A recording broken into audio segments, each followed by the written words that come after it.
Shalom Bapak Ibu. Shalom.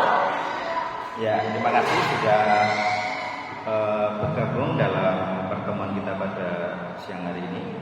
Jadi pada hari ini kita akan belajar tentang konseling dari pengalaman saya dan tim dan Bapak Johan.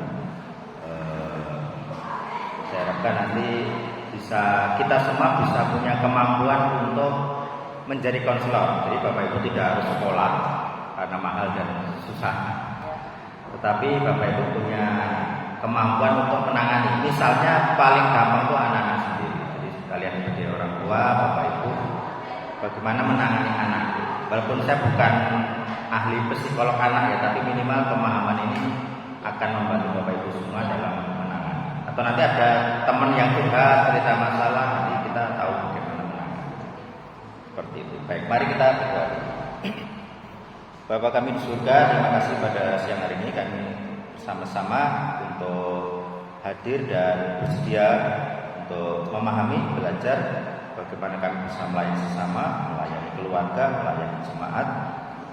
Kami berharap bisa dipakai Tuhan untuk menjadi jalan bagi orang-orang yang membutuhkan, orang-orang yang perlu untuk dilayani. Kami bukan orang yang baik, kami bukan orang yang sempurna, kami juga orang yang punya masalah, orang-orang yang punya celah-celah untuk dijatuhkan, tetapi ini bukan andalan kami. Kami mengandalkan bahwa kami adalah orang yang sudah ditebus, percaya Yesus, percaya salib, dan salib itulah yang memberi kami kuasa. Kami tidak punya emas dan perak, tetapi kami memberikan kuasa di dalam Yesus. Kuasa inilah yang akan bersama-sama kami, menyertai kami, sehingga orang-orang boleh dilayani, boleh dilepaskan, boleh yang salah boleh diampuni, dan pada akhirnya berdamai dengan Tuhan. Terima kasih, di dalam nama Tuhan kami Yesus Kristus kami berdoa. Amin. Baik, perkenalan dulu. Jadi saya dan tim, jadi yang pemimpin timnya Bapak Andreas dan Bapak Johan, saya hanya pengikut saja. Jadi untuk Pak Johan, beliau sudah diangkat kemarin berapa bulan lalu itu jadi evangelis di gereja YAS. Jadi harapannya nanti akan jadi gembala, gitu ya.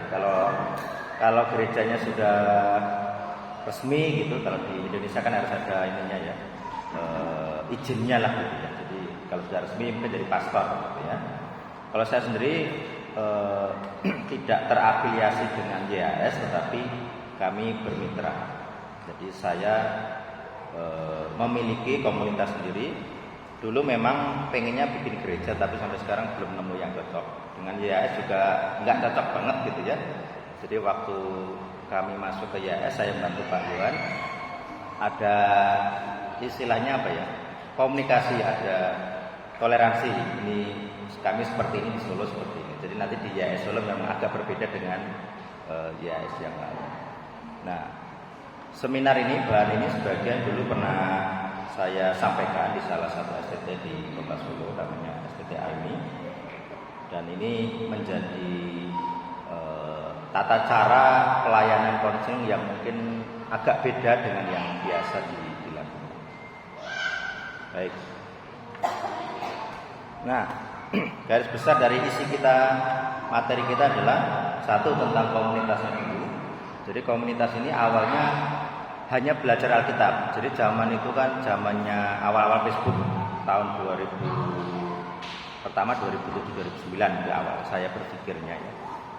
Karena pada waktu itu anak-anak muda itu kalau kita kayak di gereja sudah nggak selera masuk gereja. Tetapi kalau urusan HP, urusan internet sangat semangat. Jadi alangkah baiknya kita mengumpulkan anak-anak muda yang paham internet ini, paham HP, untuk berkomunikasi, membuat komunitas yang kegiatannya lebih banyak menggunakan digital, menggunakan HP. Karena di kota-kota besar itu gereja-gereja yang pertemuan kayak kita gini tuh sudah sangat sulit. Bahkan dulu di Jakarta itu sampai bikin di mall dengan pemahaman kita bergereja 1 jam saja. Kenapa 1 jam? Karena jam-jam sesudahnya itu belanja di mall, piknik. Jadi daripada orang-orang itu tidak ke gereja, lebih baik kita pasang gerejanya di mall. Jadi mereka memang sengaja begitu. Jadi karena ikannya di mall gitu ya, kita jaringnya di mall gitu ya, penjala ikan. Nah, Itu seperti ini sejarah. Kemudian yang kedua, pemuritan orang itu sulit. Menggembalakan itu sulit, memuridkan orang itu sulit. Ini realita. Kami kemarin sebelum berangkat ke sini juga banyak masalah gitu ya, masalah. Ada yang bermasalah dengan paspor karena expire harus bikin gitu ya, nggak ada uang. Terus ada masalah tiket, nggak ada uang. Ada masalah kejemaatan. Jadi Bapak Andreas juga ada masalah dengan jemaatnya sendiri, Pak Iwan juga ada masalah jemaat sendiri. Jadi ada masalah yang lain juga. Intinya ada, kami masing-masing punya pengalaman. Jadi tanggal 2 Desember itu kami belum punya tiket dari Solo, nggak ada uang. Tapi puji Tuhan akhirnya bisa, jadi harus cepat-cepatkan karena tiket akhir tahun akan habis. Jadi akhirnya kami putuskan bisa. Kemudian ada juga pendukung-pendukung yang lain kayak ini baju persembahan, nggak beli saya ini baju persembahan. Kemudian banyak yang lain itu juga dukungan orang yang digerakkan Tuhan. Seperti itu. Nah ini realitanya begitu. Jadi menggembalakan itu sulit, punya jemaat itu sulit. Tiap orang pengennya masing-masing, pemikirannya masing-masing. Pengennya A, nanti urusan lantai aja pengennya yang kayak putih, ada yang pengen ada warnanya, urusan gorden apa itu nanti tirai, macam-macam. Ada konflik-konfliknya hal kecil. Urusan makanan bisa jadi konflik, urusan persembahan jadi konflik. Jadi makanya salah satu cara menangani kita adalah kalau kita punya mindset, punya pemikiran seorang konselor. Dan ini tidak harus pendeta. Jadi tidak harus pendeta. Kenapa? Karena kalau di Alkitab itu para konselor itu ya bapaknya sendiri, bapak ibunya sendiri. Yang ngajar Alkitab itu bapak ibunya sendiri. Ajarkanlah siang dan malam ketika mereka duduk, ketika mereka berjalan. Jadi mengajari Alkitab itu tugasnya bapak-bapak itu. Tapi seiring waktu seringkali alasannya bapak-bapak bekerja, pulang malam, gak bisa ngurus anak, gak bisa mendidik. Akhirnya pendidikan diserahkan ke istri atau yang lain. Tapi ini masalah karena pengalaman saya lihat gereja, isinya gereja itu para perempuan semua, emak-emak semua, ibu-ibu. Kemana para lelaki? Di Alkitab yang ngajar Alkitab itu para bapak. Tapi kita di tempat saya di sini juga kayaknya ini juga lebih banyak para ibu ya. Kemana para bapak? Jadi memang Alkitab memberikan kita perintah 1 hari dalam 1 minggu itu diistirahatkan itu biar para bapak itu bisa belajar Alkitab, bisa beribadah. Tapi ya realitanya kan di tempat kami yang minggu itu ya pekerjaan masih banyak. Saya punya kakak yang jarang juga ke gereja karena namanya orderan kan minggu harus jalan ya, kalau nggak jalan ya nanti gimana. Kemudian nanti akan dijelaskan konsep-konsepnya, pemahamannya bagaimana. Konsep ini kita katakanlah teori ya sebelum kita praktek. Kemudian yang kedua baru kita eksekusi, menerapkan. Kemudian ada lagi metode lanjut kalau Bapak Ibu nanti terjun jadi konselor, entah konselor anak atau yang lain nanti bisa. Nah ini dulu saya bikin komunitas. Kalau di sini tuh tahun 2000, ini tahun 2019 ya. Itu anggota 700 orang. Ini dulu lebih dari 1000. Cuman ini akhirnya agak-agak saya tinggalkan gitu. Jadi lebih banyak ke pertemuan seperti ini. Kemudian anggota, jadi ini komunitas kami itu ada banyak gereja. Jadi pertama kali saya coba di gereja Bethel Tabernacle di BT saja. Ini saja juga itu. Semacam ini sama saja. Jadi kembali Pak Filimon ini dari Sumba, Pak Kajogi. Kemudian ada di Semarang gereja Surya Kebenaran Pak Irawan, di GBI Alenja Magelang juga ada di Jawa ya. Pak Yusuf. Pak Yusuf ini dulu pengikut satanis. Kemudian di Jaten ada GSA. Kalau di Inggris apa ya? Assembly of God Pak Ayub. Kemudian ada Pak Yohanes dari ASU. Kemudian di Sukabumi ada GSA juga. Terus di tempat-tempat lain yang bukan pendeta ada juga. Kemarin saya selama berapa tahun ini keliling Jawa sampai Madura naik motor. Jadi dari Solo ke Sukabumi berapa ribu kilo gitu ya. Kemudian ke Madura juga sama. Karena memang itu yang saya terima sebagai mandat. Nah, sekarang masuk ke materi. Nah, ini adalah salah satu tantangan yang saya terima dalam pengalaman saya dengan Tuhan. dari Lukas 1 ayat 7. Kalau ada buku Alkitab atau di HP bisa buka, kita baca bersama-sama sambil ini. Baik, ini dari Lukas 1 inilah yang mendasari saya, karena saya sendiri dibesarkan gereja Jawa. Jadi gereja Jawa itu Presbyterian. Jadi kami di Presbyterian itu ada mirip kayak Katolik ya, ada itu sakramen pengakuan dosa, ada petunjuk hidup baru. Jadi agak-agak masih kuno lah. Kalau gereja-gereja modern yang baru, misalnya karismatik atau Pentakosta, saya rasa tidak mengenal itu. Kayak kami dulu kan ada pengakuan iman gitu ya, pengakuan 12 rasuli. Kayak di karismatik enggak terlalu ditonjol. Baik. Nah, di Lukas 1 ayat 7 dikatakan begini, untuk memberikan kepada umatnya pengertian. Jadi kan mengajar ya, memberikan kepada umatnya pengertian, mengajar bahwa keselamatan itu berdasar pengampunan dosa. Ini penting. Keselamatan itu ada dasarnya, yaitu pengampunan dosa. Kalau orang tidak diampuni, dia tidak selamat. Makanya dalam sejarah tradisi gereja itu ada namanya sakramen pengampunan dosa. Kalau di Timor-Leste enak gitu ya, mayoritas Katolik Kristiani. Saya kemarin tidur bisa 6 jam. Kami di rumah saya nggak bisa. Sebelah saya ada toa masjid yang kencang sih. Jam 4 itu sudah menyala toanya. Udah bangun, nggak perlu alarm. Jadi kemarin saya bisa tidur 6 jam. Luar biasa. Ya, jadi ini saya di Jawa juga ini. Saya memberitakan keselamatan berdasarkan pengampunan, dan saya melayani ada satu muslim kemarin, satu muslim yang nggak terlalu agamis tapi dia agak opolis. Jadi saya ajari bagaimana dia lepas dari roh-roh tersebut. Jadi dia sudah dilayani oleh para dukun kalau misalnya yang urusan adat itu. Kemudian dilayani oleh agamanya sendiri dengan cara rupiah, nggak bisa. Roh itu tetap di dalam tubuh. Jadi sering membuat penyakit, mules-mules gitu ya, bergerak-gerak. Kemudian saya layani, dan dia salah satu pertanyaannya begini, kok bisa Mas Danang cuma ngomong, kok rohnya bisa keluar? Dia heran, batin saya ya inilah Kristen. Cuman karena dia pernah nolak Kristen, jadi saya masih hati-hati. Dia pernah didekati pria Kristen, jadi dia nolak. Saya nggak mau jadi Nasrani. Jadi dia masih anti Kristen, tetapi dia mengalami kuasa. Jadi sesekali kan dia masih menjalankan adatnya, dia masih bakar-bakar. Gitu. Harus saya tanya, kamu kalau gituan minta ke siapa? Ya yang memberi hidup. Saya nggak tahu di otaknya ketika mikir yang beri hidup siapa? Allah akhirnya. Tapi cara saya melayani gitu.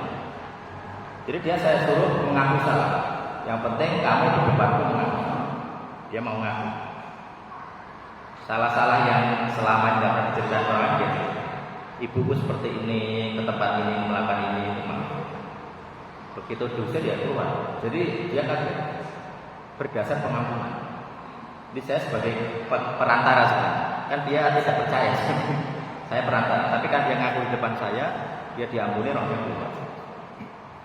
Kemudian tantangan yang kedua di Matius 10:8. Jadi Matius 10:8 ini adalah 4 kuasa yang diberikan kepada para murid. Ini salah satu tantangan yang bagi saya merasa tertantang untuk memiliki dan memerankan. Jadi ada 4 kuasa yang dituliskan di situ, yaitu menyembuhkan yang sakit, membangkitkan orang mati, menahirkan kusta, dan mengusir setan. Pernah nggak Bapak Ibu? Satu dari 4 ini atau keempat-empatnya. Pernah nggak menyembuhkan yang sakit dengan doa? Nah ini tanpa bantuan dokter. Jadi kalau dengan dokter, dengan obat kan kita jadi mikir ini yang menyembuhkan Tuhan atau obatnya. Jadi saya pernah 2019 ada yang kena kanker rahim. Jadi di tahun itu harus diangkat rahimnya karena kankernya parah, dia harus diangkat. Terus kami doakan, saya dan Pak Yuan juga ada. Yang mendoakan bapaknya, saya nggak ketemu orang yang mendoakan bapaknya dengan cara tadi perantara. Kemudian berapa tahun kemudian saya dapat kabar itu punya anak sekarang. Dia ibu tadi yang seharusnya rahim diangkat tahun itu punya anak 2. Sakit itu luar biasa. Kanker itu kan 3-6 bulan harus meninggal itu kalau sudah. stadium 4 ya. Jadi menyebar. Jadi yang kena penyakit seperti itu sudah apa ya? Sudah pasti. Saya belum pernah lihat orang kanker yang bisa selamat di atas tahun. Teman saya kena kanker, ibunya kena kanker payudara, 3 bulan langsung kurus kering meninggal. Kemarin ada ibunya teman juga kanker apa ya? Usus besar, cepet banget meninggal. Jadi nggak ketahuan, sehat-sehat saja, tapi begitu berak darah diperiksa kanker stadium 4, langsung wah, hitungan bulan meninggal.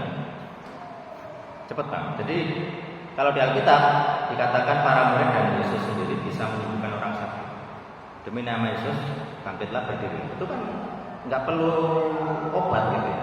Langsung Tuhan bersabda, ngomong, memerintah, langsung seperti itu. Dan ini dilakukan oleh para murid. Jadi para murid sudah seperti Yesus sendiri, yang ngomong sembuh ya sembuh. Kemarin di Batang Pendaran 12 sering dibahas oleh Bapak Iwan dengan perempuan pendaran 12 tahun itu juga puasa, hanya menyentuh ujung jubah gitu, langsung sembuh. Jadi ini tantangan bagi kita semua. Inilah seharusnya yang kita dapatkan. Kalau kita punya kuasa menyembuhkan, kita bisa bersaksi. Jadi walaupun banyak orang yang Kristen secara KTP, secara identitas, tapi secara praktek belum tentu. Bapak saya Kristen dari Muslim, pindah murtadin gitu ya. Tapi sampai sekarang dari tahun 90 tidak pernah pindah gereja. Jadi ibu saya meninggal karena tetanus sejak tahun 89. Sejak itu bapak saya kecewa dengan Tuhan, nggak nginjak gereja. Ini kan orang itu yang perlu dilayani. Pernah saya bergumul dengan Tuhan, ini bapakku ini harusnya selamat atau tidak? Kan dari Muslim gitu kan. Dari Muslim ke Kristen kan harusnya kan ada iman gitu kan. Cuman kok nggak pernah ke gereja. Kegiatannya bakar tumpah. Jadi sering kali di rumah itu kan satu rumah ya. Saya di sini, kamarnya di situ bau menyan. Wah ini bapak saya ritual gitu kan. Kepada siapa? Saya nggak tahu. Tapi suatu ketika saya bertanya pada Tuhan, ya ini minta tanggal. Ini bapak saya ini beriman atau tidak? Itu hari Kamis. Kemudian hari Jumat kan dekat rumah itu ada masjid, orang khotbah Jumat. Orangnya bilang Nasrani Yahudi ya, orang Ustaz teman-teman. Nasrani Yahudi begini. Bapak saya bilang gitu. Orang itu ngomong apa? Masuk surga itu hanya lewat Tuhan Yesus. Saya kan kaget. Punya iman juga bapak saya gitu. Yang masih bakar tumpah itu kalau ditantang oleh orang Muslim itu pengakuan iman ke Kristen. Jadi sejak itu saya merasa agak tenang. Jadi saya menantang Tuhan memberi tanda bahwa Tuhan menjawab Tuhan. Ngomong sendiri bapak saya kan, tenang. Jadi walaupun secara kelihatan mata saya nggak pernah ke gereja, kadang masih bakar menyan, tapi dalam hati berarti ini lahir baru. Kan dari Muslim, pasti dulu ada komitmen. Karena si kakek saya dulu tentara Enil, Wondoirem. Jadi tentara Belanda tahun 4 ya perang kemerdekaan itu dia membela ke Republik. Nah, saya lihat makanya ada salib si kakek saya Kristen. Cuman saudara kami semuanya Islam, cuman bapak saya yang Kristen. Itu jadi pertanyaan. Harusnya ini Kristennya benar, cuman perlu dimuridkan. Makanya saya selalu membagi seorang murid ini ada 2 versi. Satu lahir baru, yang kedua murid. Lahir baru itu masuk surga.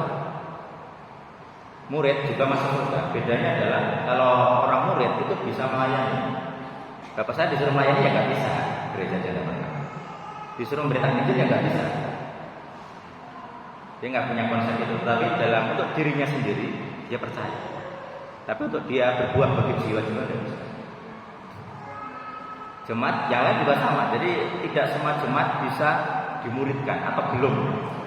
Karena tuntutannya berbeda. Tapi kalau soal dia masuk surga, saya rasa banyak jemaat masuk surga.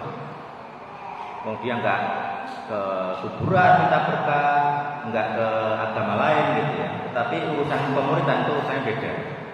Bisa nggak jemaat itu tiap minggu bawa 1 jiwa dari, kalau di sini apa ya, dari yang lain agama lain misalnya, nggak tahu kata masuk itu, nggak bisa kan?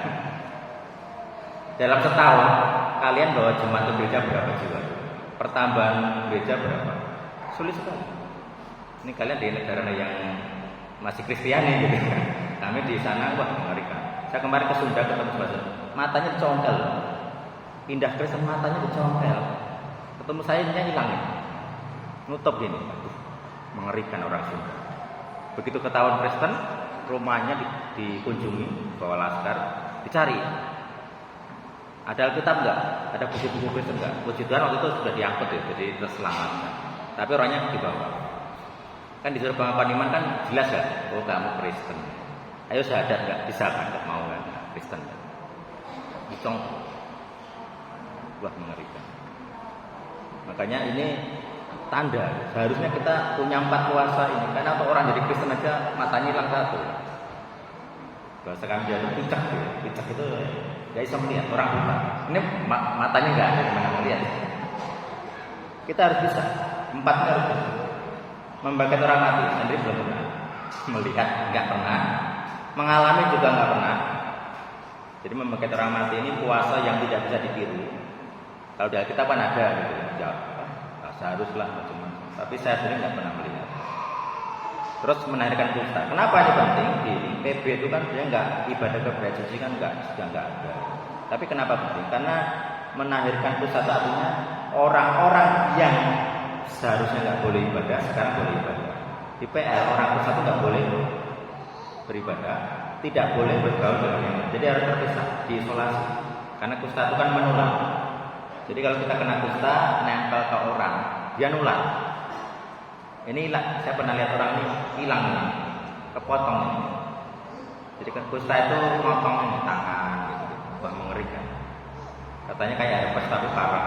Jadi yang hilang, beneran buntung. Jadi tulangnya keropos, ininya pun hilang. Wah, mengerikan. Makanya ya memang nggak boleh ke gereja ya karena nanti nulari semua jadi kusta semua. Jadi kalau kita punya kuasa untuk menaikkan kusta, jemaat yang seperti itu bisa. Kalau sekarang mungkin nggak terlalu ya, kita punya obat kusta ya. Bagaimana orang gila? Bisa nggak orang gila masuk gereja? Kita pasti mikir, oh, ntar dia bawa parang, gini-gini gimana? Haleluya, gitu ya. Tiba-tiba sebelahmu keluarin parang. Kita pasti mikir. Kemarin waktu saya kesini hari pertama itu saya dapat kabar. Jadi saya punya pasien skizofrenia. Itu kategorinya gila. Dia sering telanjang bulat di jalan-jalan sambil meronta-ronta. Waduh, ini keluarga juga tambah stres. Itu kan punya anggota keluarga seperti itu. Kemarin ketemu di danau atau waduk meninggal. Jadi ada CCTV dia keluar malam jam 11. Berapa hari ditemukan meninggal di danau. Saya nggak tahu dia pengalamannya apa pas terjun. Apa dia kepleset? Kan kita nggak tahu. Atau dia bunuh diri? Atau dia halusinasi? Karena orang skizofrenia itu halusinasi. Mungkin dia di pinggir danau itu lihat, ada bapakku lompat. Bisa. Namanya orang halusinasi. Kita nggak tahu. Pengalaman mengerikan dia. Umurnya belum ada 30 tahun. Masih muda. Ini realita di lapangan begitu. Jadi di gereja pun dia juga, jadi di gereja ini, di gereja dia itu ada konselor, nggak berani nyentuh. Tolong Pak didoakan ini ada jemaat, nggak berani nyentuh. S3 konselor, sekolahnya konselor, ditunggu-tunggu nggak ada. Jadi ya sudah, saya sendiri juga kesulitan menjangkau. Itu realita. Jadi kita harus punya. Kemudian yang keempat, usir setan. Pernah nggak usir setan, Bapak? Di Timor ini jenis namanya apa ya setan yang ditakut itu apa? Ada enggak? Namanya apa? Sosok mengerikan, gaib yang ditakuti oleh masyarakat itu apa? Halo, salah satu bisa menjawab. Ada mic coba. Dikasih mic salah satu bisa biasa dengar. Saya kemarin mencoba baca-baca itu ada nama Suwangri, tapi nggak tahu di Timor ini ada.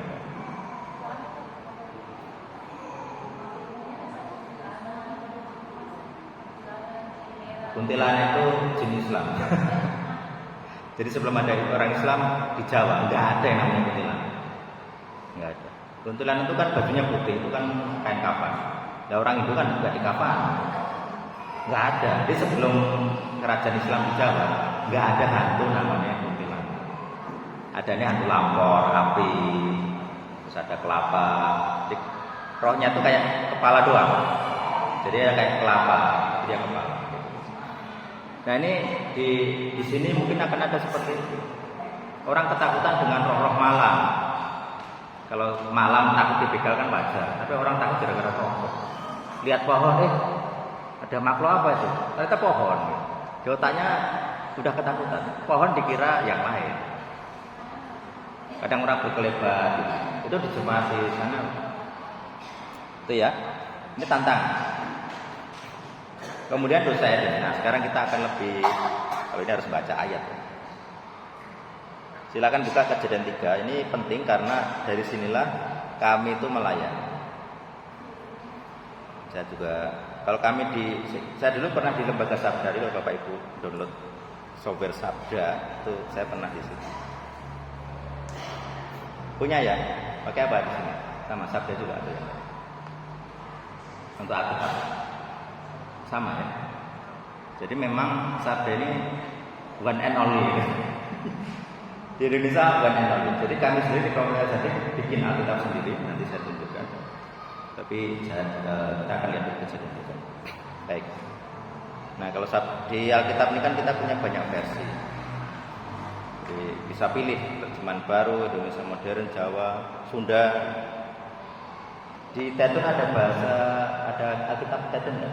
Ada, dipakai. Oke, nah di TB dari Kejadian 3 nanti kita akan perhatikan satu persatu.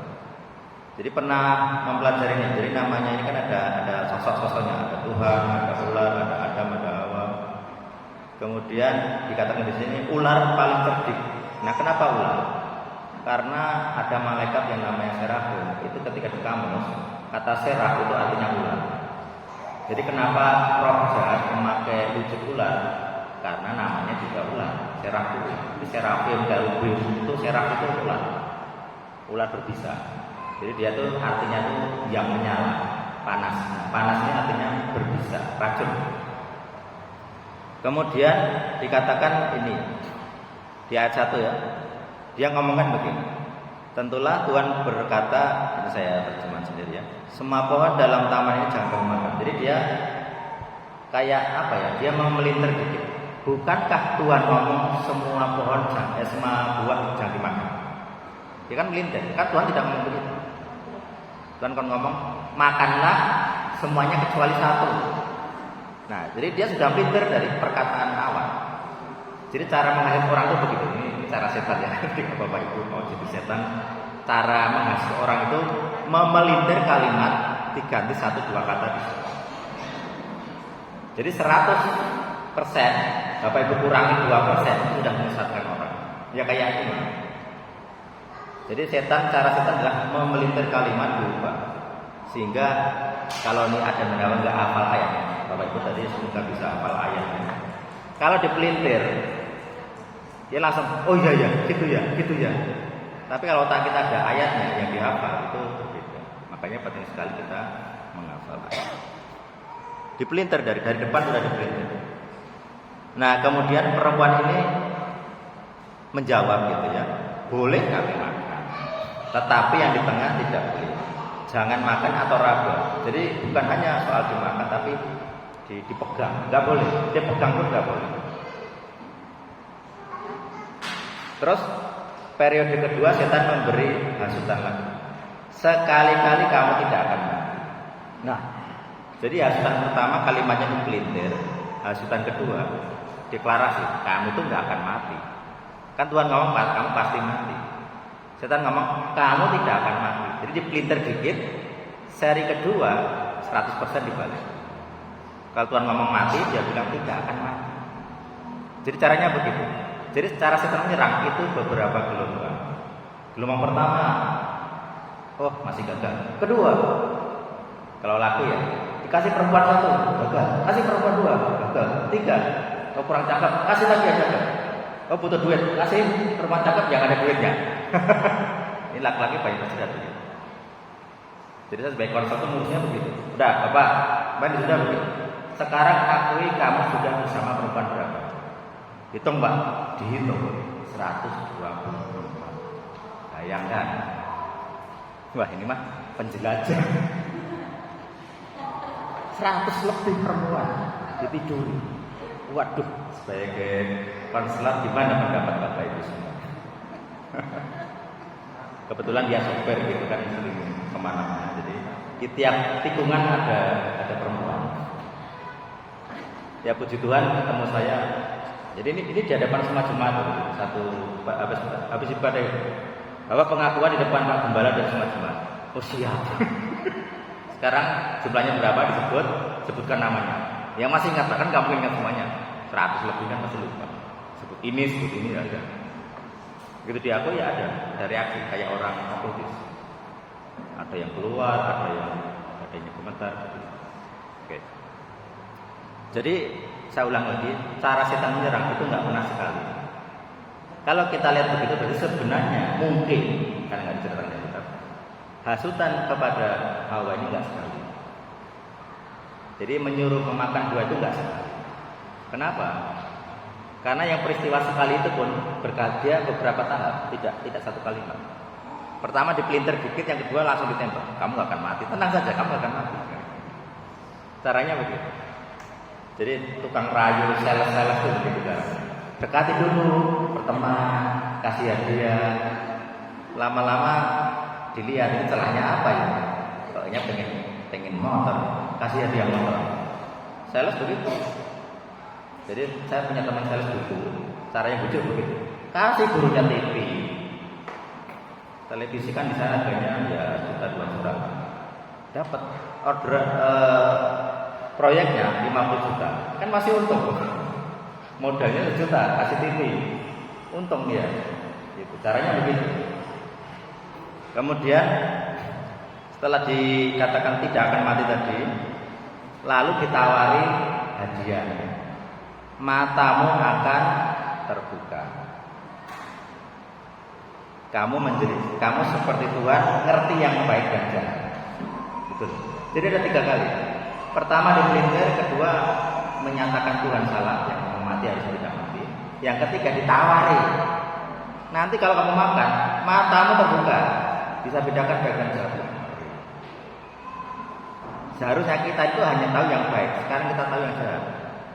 Maka jangan heran anak-anak kecil nggak kalian ajari menipu, mencuri. Saya punya teman anaknya begitu, dia tukang khotbah ya. Anaknya maling, anaknya mencuri, apa nggak memalukan? Dulu pernah ada guru anaknya sekolah di situ juga mencuri uang temannya, apa nggak malu ya? Kamu guru di sekolah itu, anakmu sekolah di situ, dilapori guru yang lain, anak-anak. Pak, anakmu mencuri uang temannya. Memalukan. Tapi itu realita. Jadi kalau kita seperti ini, kenapa? Berarti kan kita mewarisi. Anak itu mewarisi. Makanya dalam ajaran Kristen kita mengakui adanya dosa waris. Ada berdosa, kita itu berdosa. Oke, lanjut. Kita akan lanjut ke dosa yang lain di kitab Kejadian 3 ini. Lalu perempuan itu melihat. Jadi dosa pertama lewat apa? Melihat. Mata kita. Barangnya cakep, warnanya bagus, bajunya keren-keren. Beli ya? $10, $20. Kemarin saya ke mall Timur Plaza lihat harga baju. $30 kok dipotong diskon $15, 5%. Ini kalau kita mesti potongannya begitu. Kemudian setelah melihat buah itu baik dimakan yang sedap kelihatannya, dia kan belum tahu sedap atau enggak, tapi dia bilang sedap kelihatannya. Lalu tangannya mengambil buah dan dimakan. Begitu. Pertanyaannya satu, kenapa setan tidak mengambil buah? Ini pertanyaan penting. Kenapa dia hanya membujuk? Gitu. Kan bisa. Ini buahnya kuambilkan kan bisa. Kenapa enggak? Itu penting. Ini namanya hukum. Misalnya begini. Kalau ada kerusuhan, yang ditangkap siapa? Pelaku toh, penjara. Tapi awal mula kerusuhan biasanya bukan mereka. Namanya apa? Provokator. Itu kami di Indonesia politik begitu. Mereka di belakang, nggak ya, kasih uang aja, kamulah demo. Yang ditangkap jadi di lapangan. Para bos ini nggak pernah ketangkap, yang punya uang nggak pernah. Sulit. Kamu yang nyuruh siapa? Ya nggak tahu Pak, ikut-ikutan Pak, dibayar. Tapi ya gimana polisi menangkap nggak bisa? Ini juga sama. Bagaimana setan begitu pinter? Dikatakan ular paling cerdik. Cerdiknya apa? Supaya kalau disalahkan Tuhan, yang disalahkan manusia. Kan setan tidak salah. Ya Tuhan, saya kan tidak salah, cuma ngomong doang saya, cuma ngomong saja. Yang ambil kan itu perempuan kan gitu. Makanya kita masuk ke dosa yang sangat kelihatan, namanya dosa berdalih. Kan begitu ketahuan kan begini. Ini kita baca dulu, ini biar saya nggak ngomong kosong, ada ayatnya ya. Oke, kan itu ketakutannya di ayat 9, kemudian di ayat 11, 12 itu. Siapa yang memberitakan kepadamu engkau telanjang, apakah kau makan dari buah itu? Terus manusianya Adam ya, lelaki ya. Ini bahasa aslinya Adam. Perempuan yang kau tempatkan di sisiku, dialah yang memberi buah itu lalu. Ini namanya apa? Berdalih. Misalnya yang laki, bapak, kenapa kau makan? Bukan salah saya, kan saya tinggal makan. Yang ngasih makan istri saya kan gitu. Saya kan nggak masak, yang masak istri saya ya. Tugas saya tetap makan. Kalau saya diare ya salah istri saya, kan begitu kan? Entah dia hanya kotor atau kena apa namanya disentri, TTD ya, tipus kolera disentri ya. Nggak tahu yang istri saya tinggal makan doang, pulang makan. Saya kan nggak salah, tapi kalau saya kena diare kan saya kena dampak kan si bapak. Kan tetap dia punya salah. Salahnya apa? Ya kamu makan gitu. Jadi kalau dia beralasan yang nyiapin kan istri saya, ya nggak bisa. Yang makan kan mulutmu, yang kenakan perutmu. Jadi nyalakan istri nggak bisa. Yang pelaku tetap orang. Nah menarik, yang ambil perempuan. Kenapa yang ditanya dulu si bapak? Aneh. Tuhan itu begitu. Jadi kalau di keluarga istrinya salah, yang disalahkan bapaknya, suaminya. Kamu laki, kenapa istrimu mencuri? Ya nggak tahu Tuhan, kan bukan salah saya, ya nggak bisa. Kan ditanya balik, ya kamu ngasih uang nggak, ngasih dolar nggak? Kan begitu. Kalau istri mencuri kan pasti nggak dikasih uang sama suami kan, nggak kerja, nganggur atau pemabuk. Di sana ada yang kerja istri. Yang ngasih makan anak-anak itu istrinya. Saya punya teman seperti itu. Waduh. Sebenarnya suaminya nggak nganggur-nganggur amat ya, tapi penghasilan sangat kecil. Gitu. Jadi yang kerja keras itu. Ada lagi mirip, tapi suaminya dia punya uang, teman dia sering selingkuh. Waduh gitu ya. Gimana nih? Ini perempuan taat sekali. Saya nggak mau cerai. Ini bukan Katolik, ini Kristen Protestan. Pokoknya saya nggak mau cerai. Satu menikah ya sekali seumur hidup sama mati. Wah luar biasa. Puluhan tahun dikhianati, tapi perempuannya nggak satu ya, sering ketahuan tapi nggak cerai. Luar biasa. Dia yang ngurus anak sampai kuliah sampai menikah. Bapaknya nggak pernah. Jadi anak-anak ini ketika posting foto nggak pernah ada bapaknya. Wah terima kasih mama sudah memberi kami makan dan menyekolahkan. Nggak pernah ada gambar bapaknya. Nggak pernah ketemu. Wah ini bukti bahwa anak-anak nggak terpisah. Nggak pernah membiayai. Malah untuk perempuan lain. Jadi berdalih. Yang diminta tanggung jawab bapak. Kenapa? Karena bapak itu pemimpin rumah tangga. Maka ini penting. Gereja itu perlu para bapak lebih banyak. Jadi sebelum saya pernah baca salah satu penelitian. Kenapa banyak perempuan tidak mau punya anak? Child free ya. Budaya barat kan mulai sekarang itu. Karena mereka dibesarkan tanpa bapak yang baik. Jadi karena mereka tidak punya bapak yang baik, mereka tidak mau nikah. Satu. Kalau nikah tidak mau punya anak, ngeri. Generasi kita terputus, tidak ada anak-anak kemana. Spesies manusia berkurang, mungkin lebih banyak kerbau daripada manusia. Kerbau nggak ada KB, kita punya KB. Bapak saya anak ke-7. Sekarang kita paling punya anak satu dua udah pusing kan? Ya sekolah, ya makan. Gitu. Bahkan di Jepang itu trennya anak muda hilang, tinggal yang tua-tua. Bayangkan, orang Jepang itu sekarang isinya imigran. Asli Jepang mulai hilang karena nggak ada penerus. Oke, itu suka berdalih. Terus sekarang perempuan ditanya. Jadi si laki ini kan nyalakan perempuan, sekarang perempuan ditanya,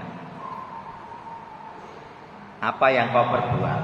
Ini kepada perempuan. Dikatakan ular itu yang memperdaya aku, maka ini masih berdalih, masih mengalihkan. Si laki mengalihkan ke perempuan, perempuan mengalihkan ke ular. Sama. Dosa Adam, dosa Hawa itu membuat kita berdalih. Saya yakin Bapak Ibu punya pengalaman. Kalau kalian disalahkan, paling gampang ya anak-anak itu. Barang pecah. Coba aja ada yang mecahin barang. Dek, kenapa kamu mecahin barang?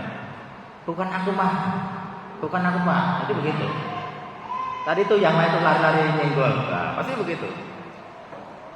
Karena takut dimarahi, takut di apalah. Nah, di sini muncul kata takut. Ternyata di sini ada. Di dosa Eden ini ada kata takut. Jadi ketika Tuhan berjalan-jalan itu dikatakan apa?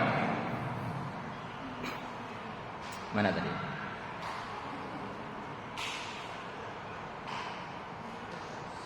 Di ayat 8 ya. Ketika mereka mendengar bunyi langkah, jadi Tuhan itu nggak tahu itu ada bunyi langkah yang ada kakinya. Kita nggak tahu perwujudannya kayak apa. Dikatakan Tuhan memanggil, di manakah engkau? Ayat 10 apa? Aku takut. Jadi dosa Adam itu bikin orang takut. Takut ketahuan, takut dimarahi, takut miskin, macam-macam. Semua kejahatan itu berasal dari rasa takut. Takut anakku nggak sekolah, takut aku nggak bisa punya uang, takut HP ku dari iPhone dari Android itu jadi iPhone 14 juta, Android 5 juta, turun kasta ya, takut. Makanya kami di Indonesia itu ada istilah, ini khusus para perempuan kan ini. Kalau istilah kami itu sugar daddy. Jadi para perempuan yang dibayari untuk demi iPhone. Sekali ketemu iPhone 1, ya siapa yang nggak mau? 15 juta, 16 juta. Itu kalau kami di Jawa satu motor itu, motor baru, Gres dari dealer, satu motor semalam, bayangkan. Itu kalau 30 hari udah 30 motor gitu ya. Ratusan juta.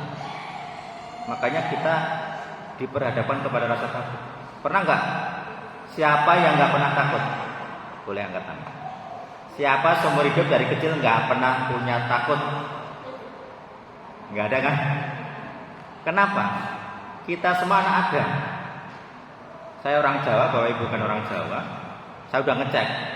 Setahu saya nggak punya bangsa lain dari leluhur ya. Semuanya Jawa. Di sini semuanya Timor. Sama-sama punya rasa takut. Kenapa? Kita anak Adam. Kita mau warisin. Saya kemarin di Kupang juga salah satu yang saya perhatikan. Kenapa orang di lalu lintas di jalan itu ngeri? Kami nyebrang nggak mau ngerem. Jadi wah ini mengerikan ya orang Kupang. Kalau kami di Solo ada CCTV. Jadi orang nggak berani sembarangan naik motor karena ada kamera. Nanti dikirim surat cinta, suruh bayar 200.000. Ketilang karena di foto. Makanya kami platnya putih. Biar kelihatan kalau di foto itu. Yang melanggar platnya apa langsung kelihatan. Jadi kalau di jalan kami lewat itu, kamera kejlap, lampunya gini-gini nyala. Wah dia moto itu, otomatis. Nanti yang nggak pakai helm, spionnya kurang satu, nanti belok lampunya nggak nyala udah kena itu. Sering diberi, kan ada speakernya. Polbannya ngomong, mas itu yang nggak pakai helm, nomornya ini motor Beat. Aduh, kalau nggak pakai helm minggir, beneran minggir ya, tuntun. Daripada ketilang, dituntun itu, nggak berani naikin, karena ada speakernya, dimarahi. Gitu. Tapi kan nggak semua. Nah, kenapa kesadaran itu harus pakai kamera? Seharusnya kita orang Kristen punya ketaatan. Dikatakan Tuhan memberkati pemerintah sebagai wakil Tuhan. Gereja dilindungi negara. Walaupun kami di Indonesia kurang ya, mungkin di sini lebih enak. Kami di Indonesia kurang. Orang Natalan digeruduk Pak RT. Pak RT itu ketua lingkungan ya, pemimpin lingkungan, pemimpin desa lah. Dimarahi sama Pak RT. Kamu nggak boleh ibadah di sini. Kamu nggak boleh nyanyi buat Natal gitu. Ngeri. Walaupun di tempat lain enak, di tempat kami itu ada beberapa kasus seperti itu. Gereja dibakar ada. Di gereja saya pernah, jadi salah bikin cabang ada laskar. Jadi kami batal, sudah punya tanah, sudah bangunan sudah berdiri separuh, tidak boleh gereja. Jadi bengkel sekarang. Gimana? Sebelahnya masjid besar soalnya, ada laskarnya di sini. Nggak ada 500 meter. Laskar datang. Kalau nggak boleh ada gereja di sini, ngeri. Akhirnya cabang ini nggak jadi gereja, jadi bengkel. Itu realita. Jadi takut. Ini pengalaman saya sendiri punya rasa takut itu, bukan takut. Jadi saya kan karena bapak saya tadi seperti itu, jadi saya selama SD nggak pernah ke gereja. Diajak gereja tidak pernah. Ya saya merasa Kristen itu aja ya, karena kami nggak ikut lebaran, nggak ikut ke masjid. Tapi secara iman saya biasa saja, saya nggak terlalu beriman, nggak pernah diajari. Seingat saya diajari cuma 2 makan aja. Disuruh baca Alkitab ya tidak, ke gereja ya tidak. Jadi orang tua nggak pernah. Kemudian di SMP saya minoritas, satu kelas Kristen sendiri. Nah ini ada 1-2 teman yang mencaci maki ke Kristen. Kamu kalau Kristen nanti mati disalib, kepalamu di bawah kaki di atas, digantung. Begitu. Nah, saya anak kecil sama-sama SMP kan udah mikir ya, ngeri juga ya jadi Kristen ya. Teman-temannya kayak gini. Akhirnya saya dalam pikiran begini, ya Yesus, kalau Engkau Tuhan, tolong teman saya ditampar. Saya pengen bukti. Karena saya selama SD nggak pernah ke gereja, nggak punya iman. Tapi saya menantang dalam hati. Kalau Engkau Tuhan, tolong teman saya ditampar. Dia udah menghina Yesus kan, dia menghinamu. Saya kan sebenarnya nggak terlalu terhina. Oh aku bukan Yesus kan. Saya juga dikatakan beriman kepada Yesus yang nggak terlalu gitu ya. Yang saya nggak pernah ke gereja. Tapi saya nantang. Kalau Engkau Tuhan, tolong tampar. Itu hari Sabtu. Kemudian hari Senin saya masuk kelas loh. Tumben tenang. Jadi selama seminggu itu saya masuk, mulutnya udah gini. Terus saya kan oleh ke belakang, dia duduk di belakang. Ininya pun. Kalau di kantor namanya kayak radang busi atau itu bengkak. Pipinya orang gendut ya, tapi dia pipinya tambah bengkak. Saya langsung kaget. Saya nantang minggu lalu digenapi nggak ada berapa hari. Sabtu, Minggu, Senin. Seninnya bengkak. Sabtu masih gini. Seninnya bengkak. Itu kelas 1 SMP. Di sekolah lanjutan.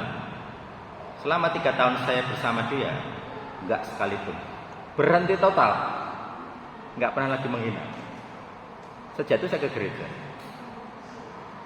Kalau nggak punya uang ya saya naik sepeda kayu gitu, sepeda ontel. Bapak saya nggak tahu saya kemana. Pokoknya kalau pagi bawa sepeda di gereja. Kalau ada uang, kan ada biaya bis kan nggak terlalu mahal ya. Orang-orang gereja kaget. Kamu anak siapa? Kan nggak tahu kan. Muka baru, bapaknya udah lupa karena bapaknya udah nggak pernah gereja. Bertambah. Kamu anak siapa? Oh saya anaknya bapaknya. Oh, wow gitu ya. Bapaknya nggak pernah gereja, anaknya datang sendiri. Luar biasa. Jadi makanya saya mempergumulkan 4 kuasa tadi. Karena pertama kali saya kenal Tuhan itu dengan kuasa. Kalau teman saya nih yang inisialnya A, P, W, saya masih hafal Mas. Ardianto Buku Cakkono. Nama orangnya. Gara-gara dia saya beriman. Dia menderita saya beriman, kayak penebusan. Dia menderita bengkak, saya beriman. Makanya saya selalu mencari kuasa. Emas dan perak tidak ada padaku, tapi demi nama Yesus berbangkit dan berjalan. Itu kuasa. Dulu Bapak Iwan kenal saya udah lama, kami sama-sama satu fakultas. Jadi kami orang MIPA. Dia udah hamba Tuhan, khotbah kemana-mana. Saya kan nobody gitu ya. 2019 datang ke saya, Tuhan banyak, punya utang miliaran. Ini berapa ya? Berapa dolar? Saya nggak punya uang. Tapi kalau kamu tanya Saya sudah sering jadi konselor. Semestinya masalahmu ini. Kalau kamu menderita seperti itu pasti ada dosa. Intinya begitu.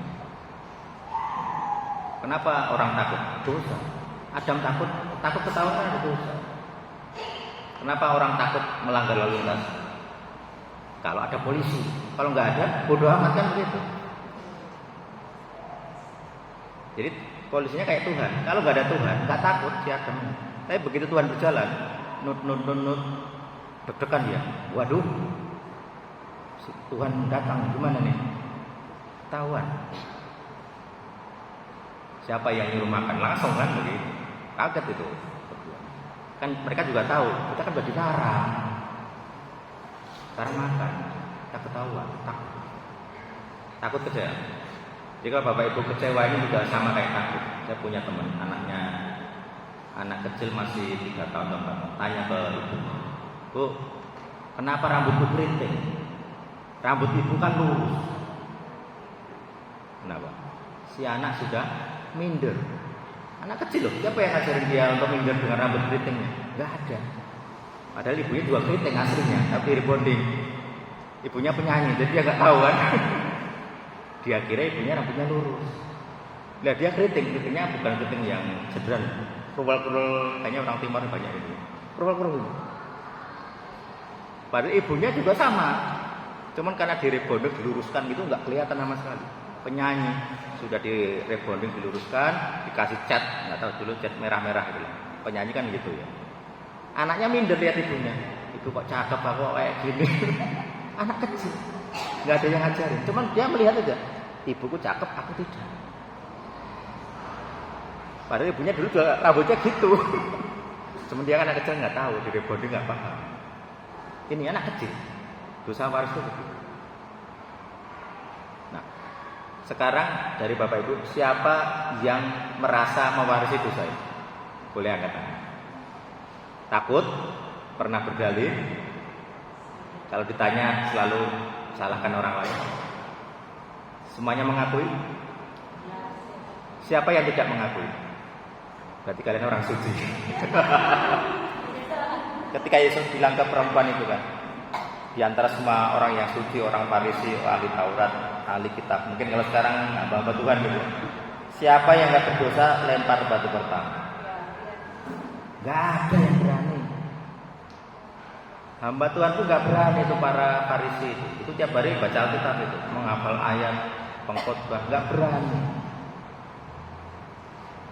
Yang suci di tempat itu cuma Yesus. Yang berhak lempar batu dia. Yang lain nggak berani. Bahkan imam besar pun yang biasa untuk korban, itu kan ibadah paling tinggi, nggak berani lempar para imam. Makanya saya tidak mengandalkan saya sudah suci bisa main. Enggak, kita jangan berpikir begitu. Kami di Solo dulu ada kasus pendeta yang bermasalah, dipecat dari gereja. Masalah perempuan. Saya juga malu jadi saya kenal juga. Tuh gimana nih urusan pendeta ini begini. Tapi itu realitas.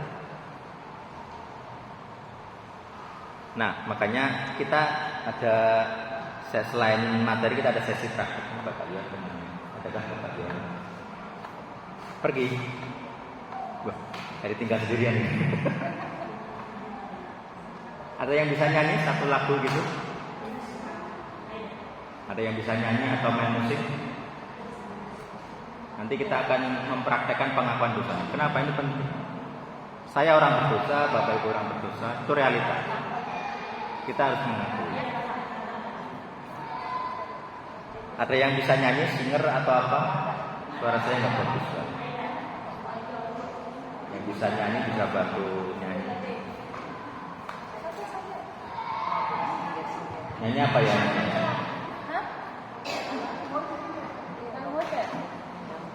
Boleh bahasa Tetun atau bahasa Indonesia boleh. Yang penting Bapak Ibu bisa datang kepada Tuhan.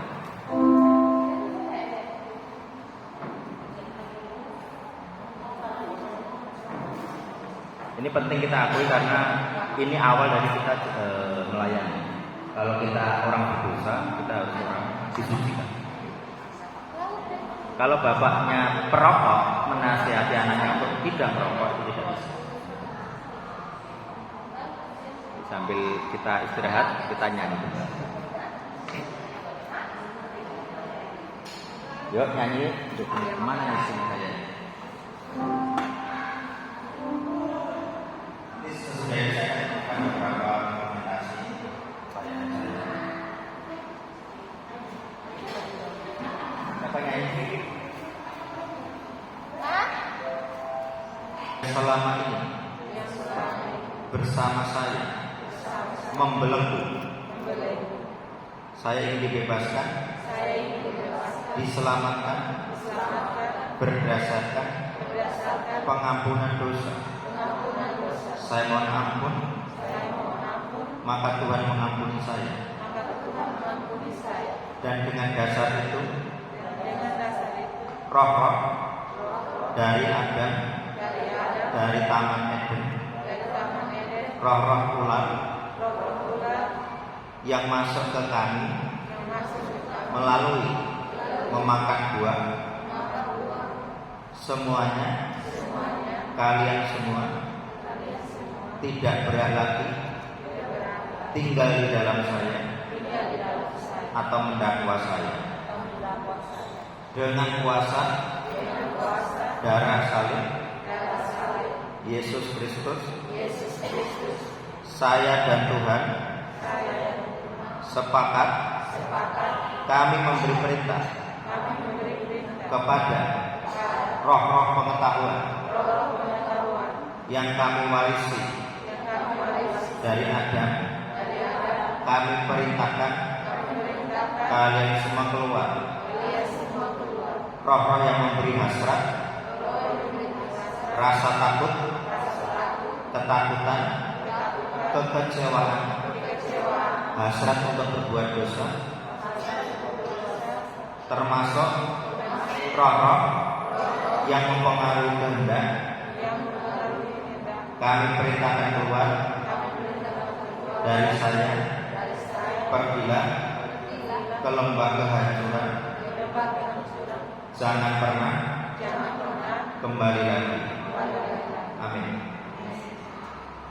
Bapak Ibu mengalami apa ketika mengucapkan? Biasa saja. Ada yang pusing tiba-tiba menangis? Gak ada yang nangis. Gimana Bu, menangis? Ada yang pusing, ada yang gemetaran. Kemarin di IG-nya Pak Loren begitu. Dia Pak GPDI ya. Ada yang gemetaran. Berdua. Hanya ngomong begini. Tidak, cuma ada rasa. Gimana Bu? Ada rasa soalnya masih ikatan-ikatan yang masih terikat oleh keluarga suami, anak-anak. Oh, ada masalah keluarga itu. Rasanya di situ. Wah, ini perlu tindak lanjut dari. Nanti kalau Bapak Ibu sudah dilayani seperti ini, harapannya Bapak Ibu bisa menjadi konselor. Jadi konselor adik-adik, anak-anak, suami atau istri. Gitu ya, puji Tuhan, Bapak Ibu boleh hidup. Kalau mau pelayanan kita lanjut, bisa hubungi kontak. Jadi ada pelayanan online, jadi nggak perlu saya kesini atau bisa. Baik, jadi saya akan lanjut materi jam 11 masih ada ya. Jadi habis ini kita akan makan siang. Jadi saya akan, kalau Bapak Ibu punya, ini ada kuota nggak ya? Jadi kalau mau belajar Alkitab bisa, kami akan membantu. Kami punya proyek penerjemah, jadi saya punya staf penerjemah ada 3. Jadi apa yang Bapak Ibu lihat di sini itu terjemahan kami sendiri, terjemahan El Sadik. Nanti kalau di Tetun ada bisa, tapi yang kami tonjolkan adalah kami terjemahnya literal. Terjemahan literal itu mendekati bahasa asli. Jadi kalau Bapak Ibu punya akses internet, bisa juga. Kalau mau belajar ya ini memang agak menyulitkan karena materi-materi ini tuh masih bahasa Inggris, bahasanya bule-bule lah. Kita kadang kesulitan. Tapi makanya kami punya rencana untuk menerjemahkan ke bahasa Indonesia, nanti juga ke bahasa suku. Bahasa Tetun juga boleh nanti kalau Pak Ibu bisa mau bantu. Jadi cara kami belajar Alkitab begini. Jadi kita nggak perlu sekolah teologi. Kita punya akses, ini bebas, gratis. Kita bisa baca, kita bisa belajar loh. Ini mengeja ya, ini Saya gimana cara ngezoomnya? Bentar. Nah, ini kita nggak perlu pinter jadi pendeta, nggak berat. Sekolah pendeta mahal, kita bisa baca. Beresin, kita bisa cara baca loh di atas. Jadi B, kemudian re, ada sin. Kita bisa baca. Nanti kalau orang lihat, kamu bisa baca Ibrani, orang udah hebat. Kamu sekolah di mana? Sekolah online. Bisa. Jadi kalau membawa renungan di PA atau di pertemuan ibadah yang keluarga, Bapak Ibu bisa belajar pakai alat ini. Di sini ada kamusnya.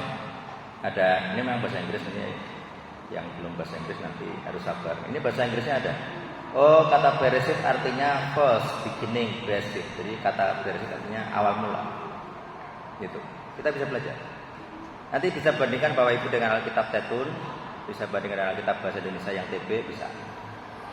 Nanti akan kalau iya itu, yang interlinear. Nanti dicek. Nanti ada perbedaan. Indonesia gini kok di Ibrani nggak ada, tuh kaget nanti. Saya dulu kaget. Kok beda? Gara-gara itu saya semangat. Kok beda ini? Di Ibrani nggak ada nih. Nanti ini kan PL ya, nanti di TB ada lagi. Kemudian ada lagi bahasa Aram, tapi nggak tahu ini makin sulit, jadi saya nggak tahu. Ini aja cukup PL dulu. Nanti kalau mau lanjut bisa. Ini ada kamusnya. Jadi kalau diklik ini, Bapak Ibu klik nomor ini ya. Ini cara saya belajar kita nggak perlu sekolah teologi mahal. Sponsor untuk sekolah teologi mahal. Ini ada kamusnya. Nah, perhatikan ini. Nah, enak kan? Ini pakai Google Translate bisa langsung. Bahasa nggak tahu kalau di sini bahasa Indonesia lah minimal ya, Bapak Ibu paham. Jadi Google Translate dikasih ke bahasa Indonesia. Ini yang Inggris jadi bahasa Indonesia. Enak. Kita bisa belajar Alkitab langsung ke aslinya. Nah nanti Bapak Ibu ketika khotbah atau membawa renungan di persekutuan lebih enak. Kita nggak harus jadi sekolah-sekolah yang mahal-mahal, enggak. Orang awam. Jadi saya pemuridan orang awam. Gitu. Itu pertama. Kemudian kalau ada internet, ini enggak ada internet ya. Bisa buka ini namanya El Sadik, tadi sebagian sudah saya buka. Seperti ini. Jadi beberapa pasien pelayanan okkultisme saya kasih di sini. Ini harusnya tentara ini. Jadi ini gambar ini yang muter ini tentara. Jadi dia kalau kami itu di tentara itu banyak pasang namanya susuk. Ini susuk kebal. Jadi ditembak enggak apa-apa, dibacok enggak apa-apa. Jadi para tentara itu banyak begitu. Saya nggak tahu kemarin katanya di sini juga ada yang seperti itu. Itu realita. Jadi ketika dia mau pensiun, dia tanya, gimana mas cara melepas? Saya udah makan pantangannya, nggak bisa keluar. Jadi di sini tuh kayak ada benjolan, dia kan susuk di kepala, apa namanya, jahe ya, jahe. Dia kebal senjata. Wah dia ditakuti itu sama preman-preman, gak ada yang berani sama dia. Satu dia tentara, yang kedua dia kebal. Preman pun nggak berani. Tapi ketika dia udah tua, udah pensiun, udah mikir ya, kayaknya saya harus melepas. Akhirnya bisa dikeluarkan. Itu contoh. Ada yang urusan hutang, urusan penyakit. Jadi kadang kalau medis sudah menyerah, dokter sudah menyerah, biasanya urusan kita, urusan agama, gitu ya. Jadi harapannya ya tadi, kapan kita melihat orang sakit disembuhkan, kapan kita melihat orang kusta ditayarkan, kapan kita melihat orang yang kerasukan diusir, kita harusnya bisa. Bapak Ibu bisa. Tidak harus hamba Tuhan. Para murid itu nelayan. Petrus itu nelayan. Itu bukan pekerjaannya mentereng. Sampai sekarang pun kan. Kecuali bos nelayan punya kapal 10 itu mungkin masih orang tajir. Tapi kan dia enggak. Kapalnya kecil. Dia bisa usir setan. Dia bisa menyembuhkan. Dan para nelayan di masa itu enggak sekolah. Sekarang kita masih penting ya. Anak nelayan sekolah masih penting. Dulu enggak bisa. Kalau kamu kerja nelayan, berarti waktu remaja gak lulus namanya sekolah rabi. Itu pasti. Yesus ke Basuki umur berapa? 12 tahun. Itu sekolah. Sejak umur 12 sampai umur 30 dia sekolah rabi. Umur 30 baru bertugas mengajar. Jadi umur 12 sampai 30 dia sekolah. Sekolah Alkitab. Yang gak lulus jadi nelayan, penggembala gitu. Dulu begitu di Israel. Jadi kalau dia nelayan pasti nggak lulus sekolah itu buta huruf. Mungkin disuruh baca kitab tadi nggak bisa. Bisanya bahasa lisan, jadi suruh baca itu nggak bisa. Nah sekarang kita lebih enak. Saya bisa bahasa Jawa 3 versi ya. Bahasa rendah, bahasa tengah, bahasa tinggi. Jadi kalau saya ngomong sama bapak saya pakai bahasa rendah, dimarahi saya. Ngomong pakai bahasa kromo Inggil, jangan ngopo itu kasar. Jadi saya pernah kan namanya kecil nggak paham gitu. Menyebut kepala, itu ada beberapa nama. Namanya anak kecil kan sembarangan, dimarahi saya. Nggak boleh kamu ngomong ke bapak nyebut kepalanya seperti itu, nggak boleh. Jadi pilihan kata begitu di Jawa begitu. Nanti bahasa Indonesia, saya dulu kuliah bukunya bahasa Inggris semua, gitu kan. Saya kesini ada tetum saya nggak paham, gitu. Nyanyi nggak paham. Gitu. Saya harus bisa banyak bahasa. Kemarin di paspor ketek 30 dia, apaan dia? Bahasa Portugal, orang nggak paham juga saya. Puji Tuhan ketika ditanya, Bapak kerjaan apa? Pendeta Pak. Oh ya aman nih. Dikasih jempol aman. Nggak ditanya-tanya lagi. Enak. Kalau di sana pendeta Pak, orang langsung pendeta hati-hati.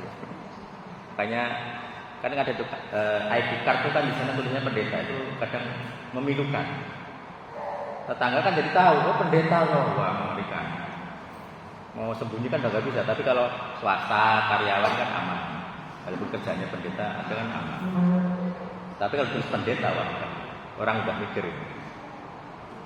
Saya pernah punya teman begitu, pendeta, terus dia tanya ke perumahan syariah, Bu, saya mau beli rumah sini bisa nggak? Oh bisa Pak, jelaskan nggak KPR biaya ini. Terus dia bilang, tapi saya pendeta. Saya langsung gimana gitu. Pendeta masuk perumahan syariah itu kan nggak boleh, khusus agama Islam itu di sana. Jadi pelayanan saya itu seperti itu banyak. Kita realitanya nggak. Oke, saya rasa materi cukup, sudah jam sekian, waktunya tanya jawab, masih ada waktu. Yang bertanya boleh ada mic di depan, bisa maju untuk bertanya, nanti saya jawab sebisa saya sesuai kemampuan saya. Jadi, karena saya juga untuk timur belum punya data. Boleh ayah silakan. Mumpung sebelum kita makan siang masih banyak tenaga. Kalau pernah melayani bagus, pernah jadi konselor bagus, punya anak nakal bagus, seperti katanya. Punya suami nakal bagus gitu kan. Punya istri nakal bagus. Di sana banyak kasus, jadi saya awalnya nggak niat jadi konselor, tapi karena banyak orang seperti itu ya terpaksa. Saya harus belajar psikologi, belajar bagaimana cara ngomong. Saya itu pendiam Bapak Ibu. Jadi saya anak kecil itu pendiam. Ngomong kayak gini itu susah. Khotbah susah. Apalagi khotbah yang lucu kan. Jadi kalau Bapak Iwan itu ahlinya melucu. Dia dari kecil begitu. Kocak, lucu gitu ya. Jadi ketika berkhotbah enak, tapi saya nggak ahli ngomong. Tapi gara-gara pelayanan seperti ini kan harus banyak ngomong, banyak berteman. Silakan, mau tanya siapa yang terbeban? Atau mau didoakan boleh? 1-2 orang boleh doakan. Nanti malam hari ada KKR, nanti mungkin pelayanan lebih khusus ke doa. Tapi kalau mau bertanya sekarang boleh sih. Bisa? Punya pengalaman jadi orang baik atau orang jahat, tidak masalah. Kita semua begitu. Kita semua punya masalah. Ya. Masalah ada karena ada salah. Masalah ada karena ada yang salah. Jadi kalau kita nggak punya salah, nggak mungkin ada masalah. Salahmu apa? Nggak punya uang, itu masalah. Mak, minta uang. Nggak ada uang, salah. Di mata anak salah. Istri ngomong ke suami, Pak, minta uang mau bayar listrik. Pusing suami, waduh nggak ada uang. Salahnya suami. Masalah uang gara-gara salahnya suami. Nanti giliran suami tanya, Bu, makanannya mana? Udah lapar.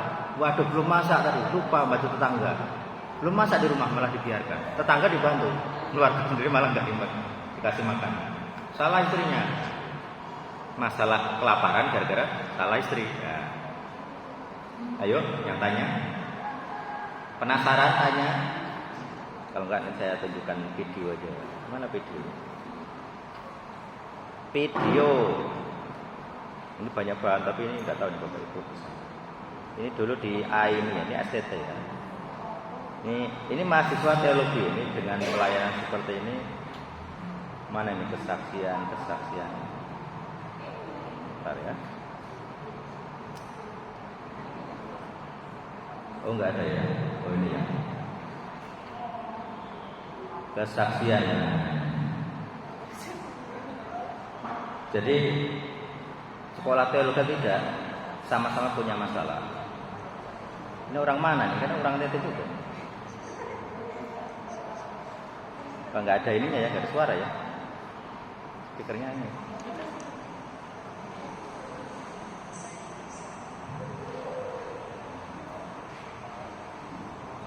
Nggak bisa ya. Mana speakernya?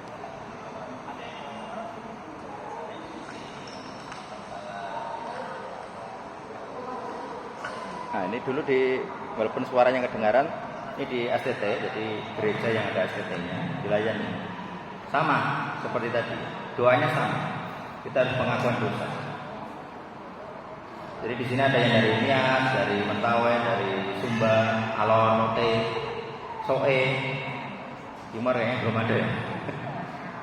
Jadi di sini ada STT yang ngasih beasiswa gitulah, tidak ada banyak mahasiswa dari luar Jawa. Monggo silakan, ayo, masa nggak ada yang tanya?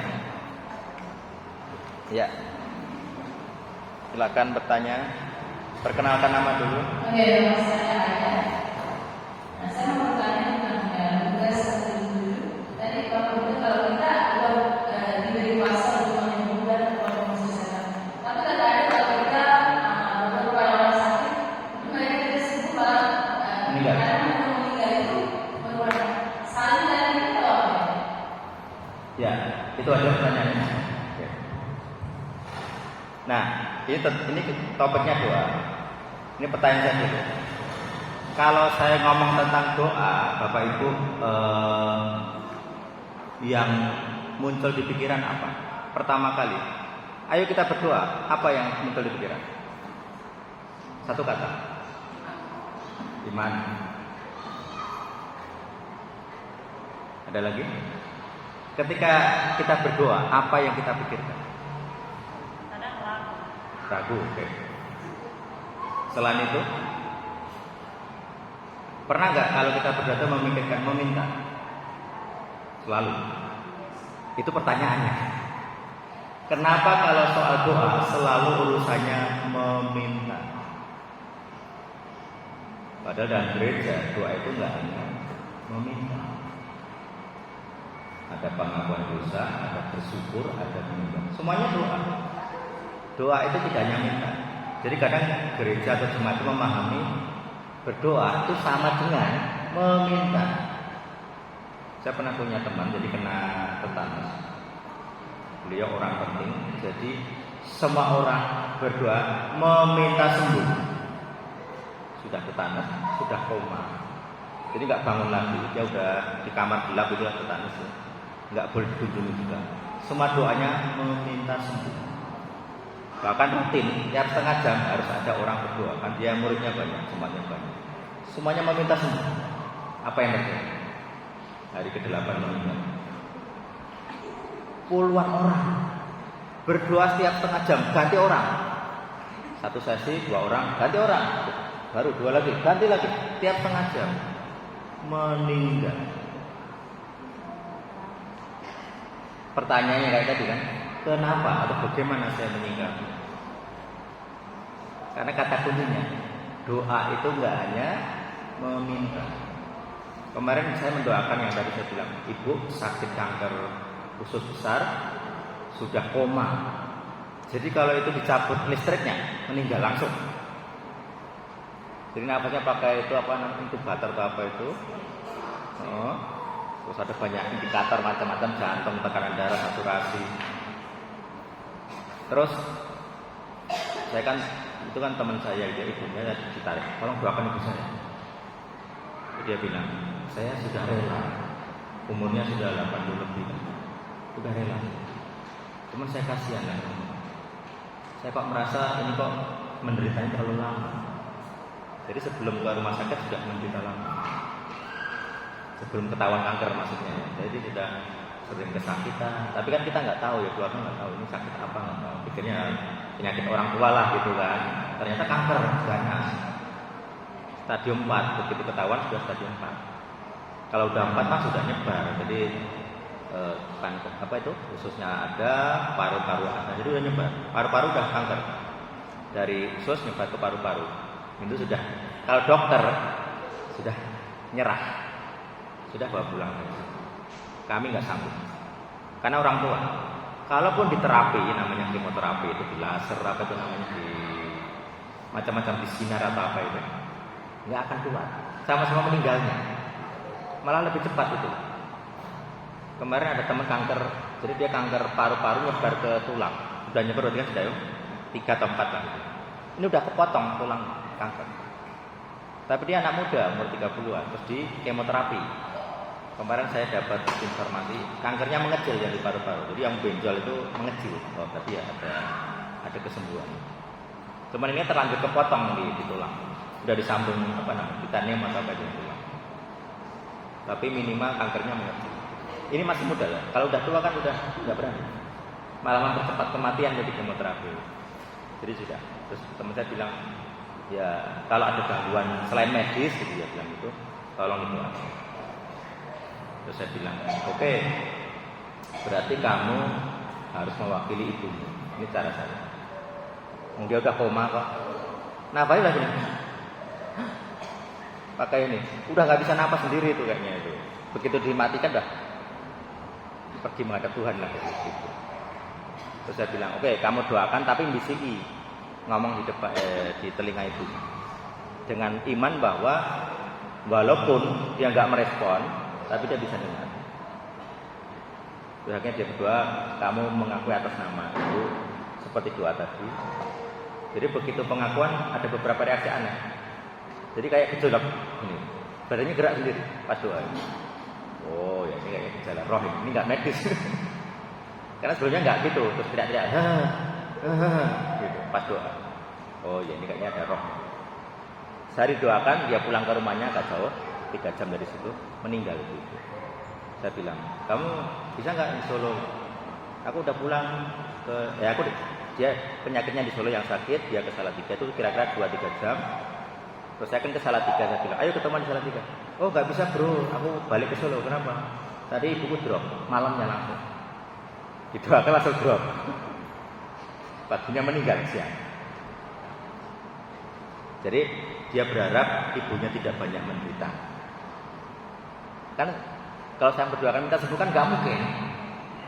Sudah 80. Dalam hitungan Musa kan kalau kami kuat 70 tahun, kalau sangat kuat 80 tahun. Ini udah 80 over. Jadi dia udah rela, kita keluarga nggak usah besar berharap sembuh. Kasihan, udah tua. Pikir saya sebenarnya kan semoga sembuh, nanti dia mendoakan anak cucu kan bisa. Gitu. Pikir saya, pikiran manusia saya. Tapi pas doa juga saya nggak dapat kesan itu. Kelihatannya nggak akan sembuh juga. Gitu. Dia berharap nggak berharap sembuh, saya juga ya sebagai pendoa nggak berharap sembuh. Jadi saya nggak bisa minta Tuhan tolong sembuhkan, nggak bisa. Nggak ada kesan-kesan. Dan benar meninggal ya sudah. Jadi mendoakan orang sakit itu bukan menyembuhkan, nggak selalu. Tergantung apa Tuhannya. Jadi tiap kali saya mendoakan orang, saya nggak akan langsung ngomong sembuh enggak. Tanya dulu. Kalau kami di bahasa Jawa namanya wangsit. Kalau bahasa Indonesia Arab ilham, pengilhaman Roh Kudus kan begitu. Tuhan ngomong apa? Kalau Tuhan nggak ngomong dia sembuh, kita mendoakan sembuh, kita akan melawan Tuhan. Ya kan ini teman saya tadi 7 hari doa tiap 2,5 jam, 2 orang berdoa tujuan penyembahan nggak sembuh, meninggal. Bahkan ada yang bernubuat palsu. Ini maksudnya akan sembuh gini-gini. Saya kan menahan diri ya, mau mengatai juga. Nanti kalau dia benar kan saya salah gitu kan. Dia ngomong ke banyak orang. Nanti kalau saya salah, saya dimarahi. Kalau saya benar kan, nanti saya dikatakan kamu mengatai dia mati kan. Jadi aneh juga saya. Diam aja dia. Saya diam aja. Menahan diri saya. Mau dia ngomong yang berkait penubuat, mau masih apa sembuh gini. Saya kan nggak berani menyalahkan atau membenarkan, takut. Karena resiko. Gitu. Tapi saya merasa kayaknya enggak akan sembuh. Feeling saya begitu ya perasaan saya. Cuman ya itu hari ke-8 meninggal. Akhirnya kan jadi oh ya benar, feeling saya benar, perasaan saya benar. Jadi kalau saya begitu, jadi jangan takut dengan hasilnya. Siap. Saya pernah jadi pendeta kami itu waktu emeritus. Saya sebagai ketua pemuda waktu itu saya mendoakan. Kesannya begitu, Bapak sudah cepat. Tinggal waktunya tinggal dekat. Jadi waktu itu ada ibu gembala, saya mau mendoakan, mikir-mikir gitu kan, mau doa pamitan kayak istrinya di situ gitu kan, nangis-nangis gitu, dia udah tersengal-sengal di Bapak. Itu jam 7 malam. Terus ya sudah saya doa, bagi saya doa formalitas ya, sungkan. Mau ngomongnya, Bapak ini segera meninggalkan ya sungkan. Mau minta sembuh ya saya nggak punya niat gitu ya, saya merasa nggak mudah sembuh. Jam 10 meninggal, 3 jam dari saya mendoakan 3 jam meninggal. Ya, tapi untuk anak-anak muda biasanya saya tetap berharapnya sembuh. Kalau yang tua ya kita nggak tahu lah. Karena tuh tergantung Tuhan. Kita kan doa itu nggak punya kuasa kalau Tuhan tidak ngomong juga. Kesepakatan langit bumi. Tidak mungkin 2 orang berjalan kalau nggak ada kesepakatan. Kalau kita pengennya sembuh, Tuhan tak sepakat, kita mau apa? Sama kayak jawaban Bapak Ibu cari jodoh lah. Tuhan, kok dia saja, cukup dia saja, jangan yang lain. Dia itu cukup bagi saya, udah perfect, sempurna. Tuhan lihatin aja. Malaikat pun tertawa gitu kan. Tuhan tertawa, malaikat tertawa, setan juga tertawa. Itu kan niatmu saja. Kamu tergoda saja. Tuhan tidak merestui. Saya pernah gitu lihat, wah kelihatannya pacaran mesra sekali, kemana-mana berdua, pelayanan berdua bayangnya. Terus putus. Semara udah tahu itu pacarnya, pelayanan bareng, putus. Akhirnya dua-duanya udah pergi. Sama-sama gak melayani gitu. Malu kan? Satu malu, satu juga malu. Itu. Makanya saya tanya dulu Tuhan. Saya mendirikan pelayanan juga gara-gara dipaksa. Jadi pengalaman itu pengalaman. Saya merasa di depan saya ada orang cowok gitu ngomong. Terus kami kayak dialog yang saya nggak tahu. Intinya dia bilang kamu berdoa. Terus saya berdoa. Ini ada apa? Ini Tuhan ada apa? Terus ngomong gitu. Kamu bikinlah grup Elsa gitu. Terus saya kan negosiasi. Saya nggak mau. Satu, saya lagi kuliah S2 fisika gitu. Kan nggak mungkin. S2 fisika muncul kan nggak mungkin. Bapak saya berharap dari dosen, ya, PNS negeri, kan PNS. Nah kalau saya pelayan kan, satu nggak punya karir, duit nyata dari mana, masa depan nggak jelas, itu ketakutan bapak saya. Jelas nggak berani saya juga. Siapa berani miskin? Nggak ada. Bapak saya pegawai negeri, sampai sekarang punya pensiun, enak dia. Membeli semua barang yang dia suka bisa. Beli mesin, beli HP yang untuk walkie-talkie, hobi dia sesukanya. Saya nggak pernah komentar, beli apa terserah, berapa juta terserah. Duit-duit dia, pensiun dia. Jadi dia lihat saya itu kayak, ini anak udah jadi apa ya? Urusi gereja mulu, sekolah nggak selesai. Terus saya S1 7 tahun, S2 DO. Mengerikan. Kenapa DO? Ya gara-gara dipanggil Tuhan ini. Saya kan mikir. Dan terus saya dapat S2, sertifikat ijazah buat apa? Lah Tuhan sudah jelas, kamu nggak akan ke situ, gitu kan? Bapak saya berharap ke situ, saya berharap ke situ. Tuhan tidak setuju, tidak, pokoknya tidak. Ya sudah. Jadi sekarang saya full time, uang saya dari persembahan. Saya dulu gengsi, nggak mau bapak dikasih uang, malu. Tapi gara-gara ya gimana namanya panggilan. Jadi begitu. Jadi doa itu kita harus tahu kehendak Tuhan. Kalau kamu mendoakan orang, tanya kehendak Tuhan. Khususnya yang tidak ada ayatnya. Misalnya kehendak Tuhan tentang suami istri kan dilarang bercerai misalnya. Berarti doamu adalah jangan bercerai. Kalau kamu lihat kedua orang bertengkar, damaikan. Saya pernah jadi konselor. Suami istri bertengkar di depan tuh. Omongannya kenceng, urusannya macam-macam. Jadi satu bapaknya itu Gojek apa itu yang untuk driver itu ya, nganterin orang. Diikuti sama istrinya. Bayangkan kerja ngantar orang diikuti pakai motor, dipantau. Kenapa? Cemburu. Dipantau nih. Ini kalau penumpangnya perempuan dipantau tuh. Diikuti. Dia belok kemana, rumahnya di mana. Itu mampir atau enggak gitu. Sampai begitu. Nah itu. Jadi saya ngurusi gituan, pikir saya ini harusnya hamba-hamba Tuhan yang sekolah-sekolah konseling gitu. Tapi ini kok saya gitu. Kenapa urusan saya gitu. Tapi itu realita di lapangan. Ini nggak harus gembala. Nanti kalian punya tetangga ya gitu. Dia curhat ke kalian. Kan kalian jadi mikir, aku harus ngomong apa ini ke tetangga ini. Suamiku dulu memabuk gitu. Sehari cuma dikasih $1, makan apa? Pusing kan? Ya, kamu kan pasti mikir. Minimal mau ngomong apa kan harus mikir kan? Mau mencaci maki, ya salah kok punya suami kayak gitu kan? Gak mungkin kita kasih. Ya udah, saya kasih uang, kamu juga mikir gak punya uang. Kan harus mikir, minimal mikir apa ngomong apa. Itu jadi konsep. Jadi saya dulu punya pasien pertama itu lulusan S2 UGM. UGM, Universitas Gadjah Mada itu terkenal. S2 lagi, notaris, curhatnya ke saya. Yang sama-sama, kalau saya kan setelah juga, tapi kan saya nggak lulus ya, dia kan lulus gitu. Ini harusnya saya lebih rendah dari dia, grade-nya. Lalu curhatnya ke saya, yang ke yang lain, banyak lembaga konseling. Jadi kan saya harus mikir, saya harus jawab apa ini ke kakak ini yang curhat tentang kehidupannya. Dia sering bengong, S2 UGM sering bengong. Kerja dipecat gara-gara bengong.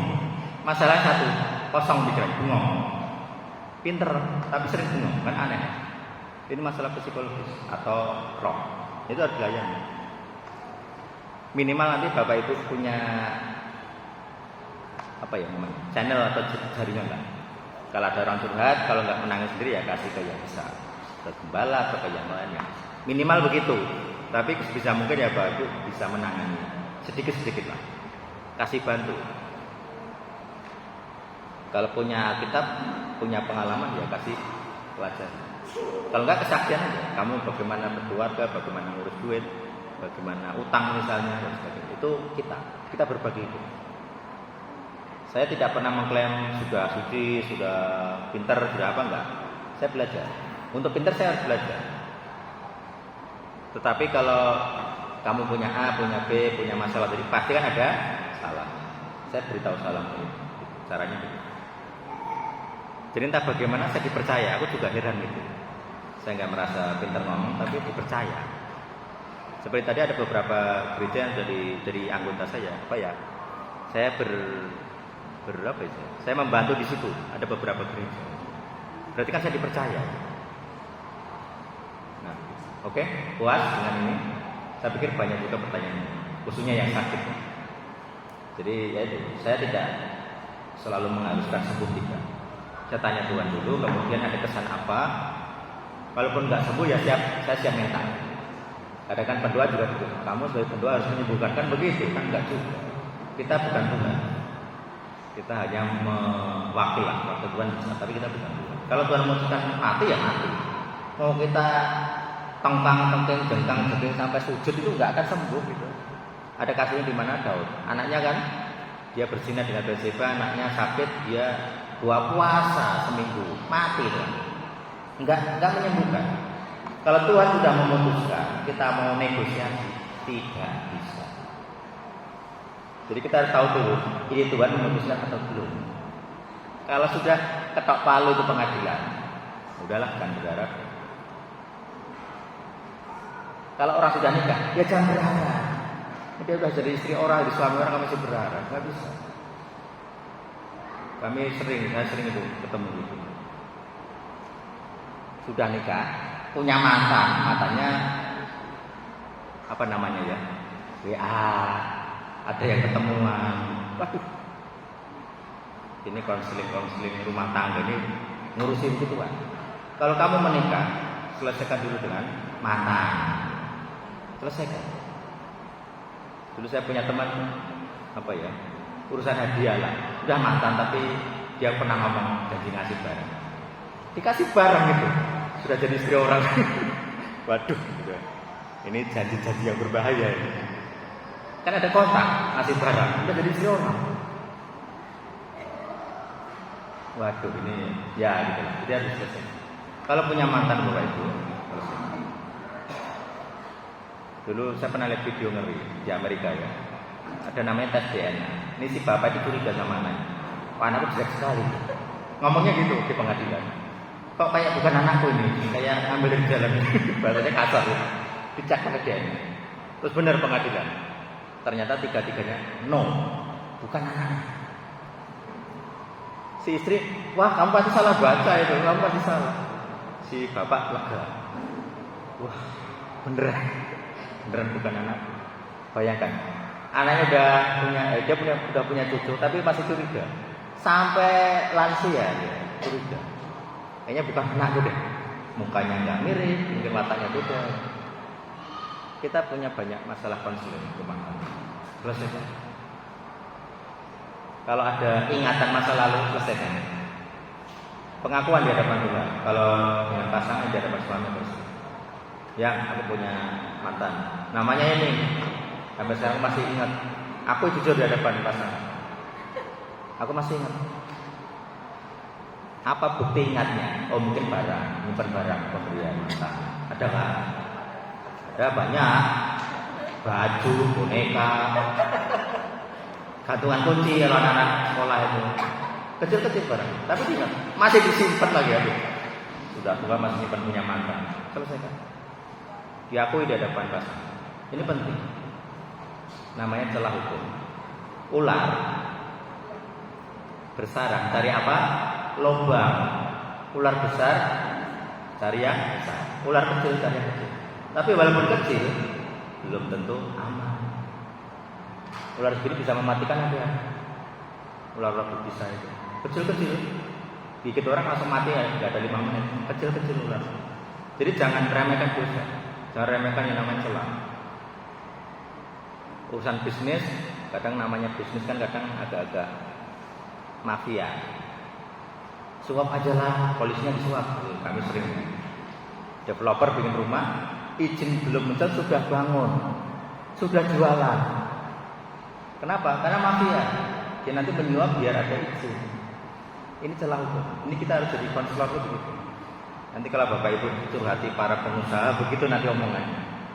Pelanggaran hukum. Begitu ketahuan gak bisa bangun, kan sudah jualan. Orang sudah beli. Ini masalah penggembalaan yang rumit. Padahal para bos ini ngasih donasi paling gede.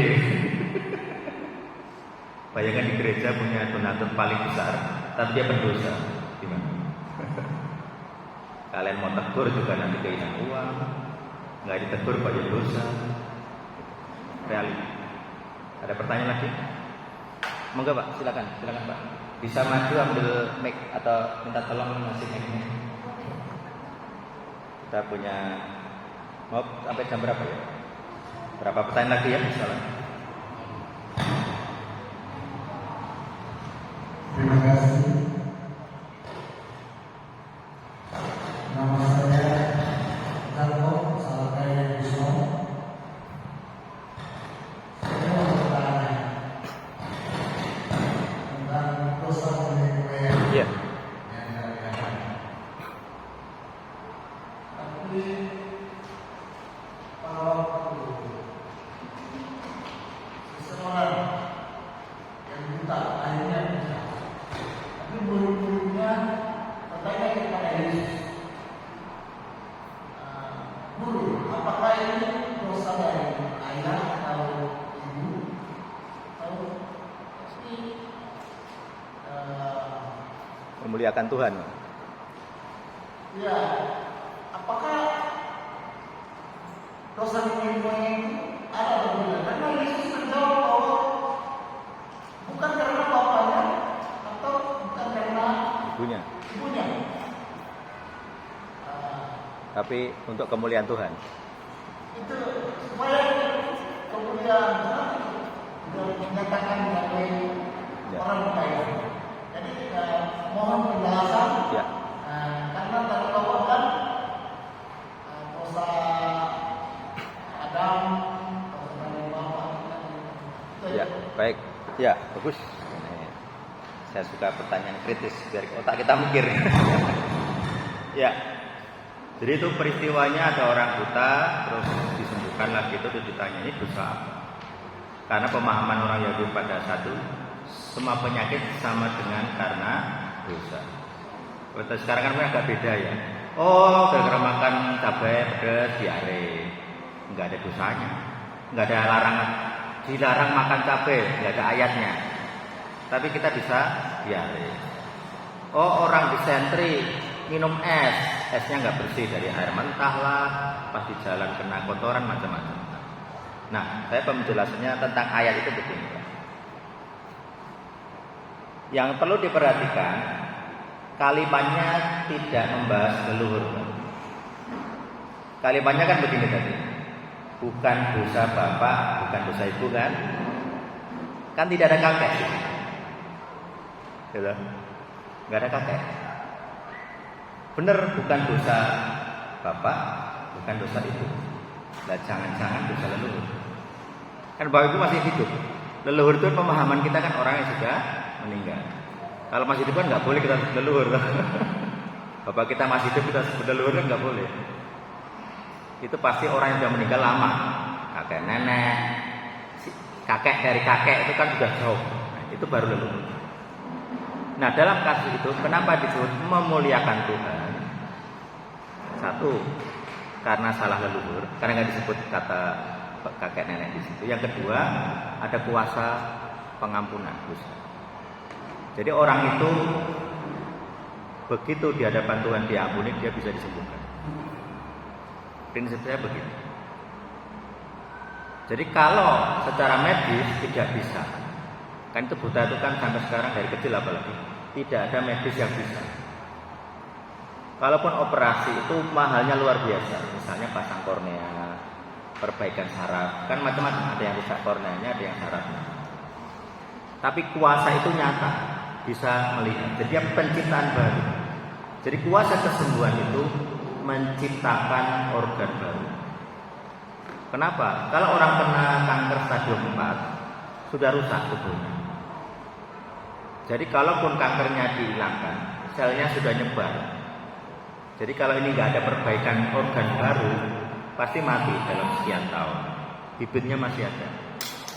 Makanya kuasa kesembuhan itu sebenarnya kuasa menciptakan organ baru. Lah bayangkan di otak ada benjolan satu, apa itu nah, bola kasti, bola itu ya. Gimana bisa normal?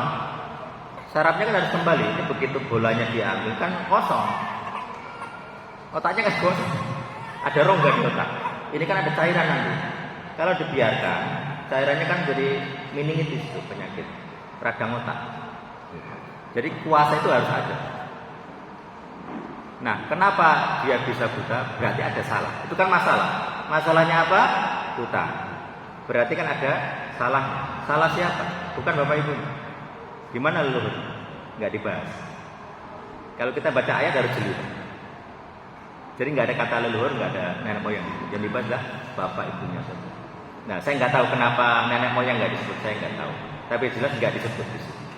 Jadi celah hukumnya melihat ayat adalah tidak disebut leluhur di situ. Jadi dalam pemahaman saya berarti dosa leluhur. Bapak ibunya hanya pembawa. Jadi kalau bapak ibu tahu namanya penyakit itu apa ya? Yang pembekuan darah. Jadi orang yang kena penyakit ini tuh kalau kena luka nggak bisa kering. Mau kasih obat merah, macam-macam obat nggak kering, leleh terus. Pasti mati kan? Nggak bisa kering. Itu ada orang-orang pembawa. Dia nggak sakit, tapi kalau punya anak bisa kena. Dia nggak sakit, yang sakit anaknya. Gitu. Jadi bapak ibunya yang tadi dikatakan tidak salah, memang tidak salah. Yang salah yang di atas. Bisa kakek nenek, bisa keturunan ketujuh dari atas. Kalau kami di Jawa, kalau kutub itu selalu begitu. Kaya sampai 7 turunan. Maksudnya begitu. Pemahamannya begitu. Jadi bagi saya jawabnya tadi adalah bukan salah bapak ibu, benar. Sesuai ayatnya. Salah kakek nenek. Itu ya Pak. Ada komentar lagi? Pertanyaan? Lanjut dari tadi. Sudah? Puas? Kalau saya tanya begitu enggak? saya jeli dengan ayat, Pak. Jadi kalau baca ayat saya periksa satu persatu. Makanya tadi saya membahas dosa Adam bisa jeli. Jadi dia melintir kan, lintir dulu, ayat kalimatnya diubah, langsung nembak kamu akan mati. Yang ketiga nawari, itu metode.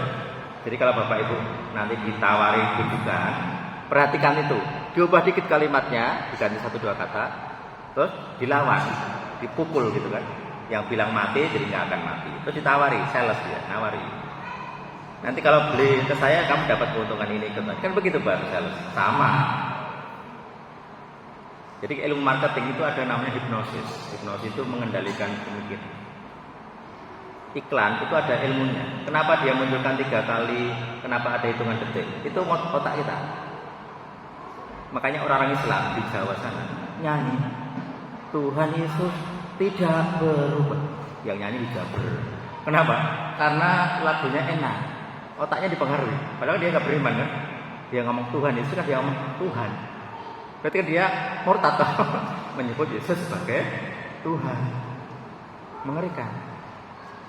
Makanya lagu-lagu kita itu bisa mempengaruhi orang, lagu pujian.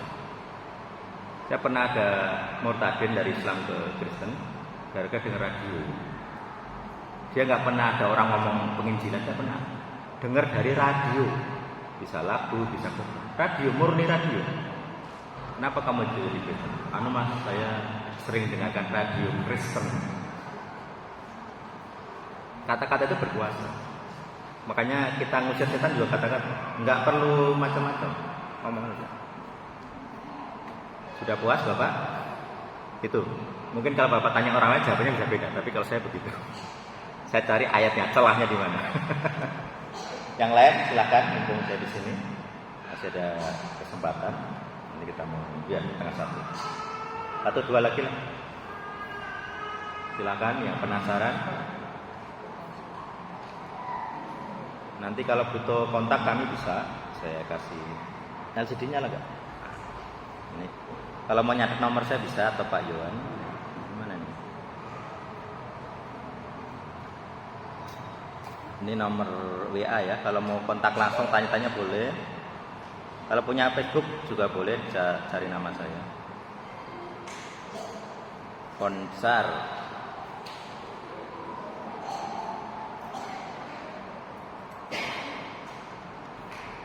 Kalau Indonesia tambah 62 kayaknya ya. Yang mau nyatet boleh silakan.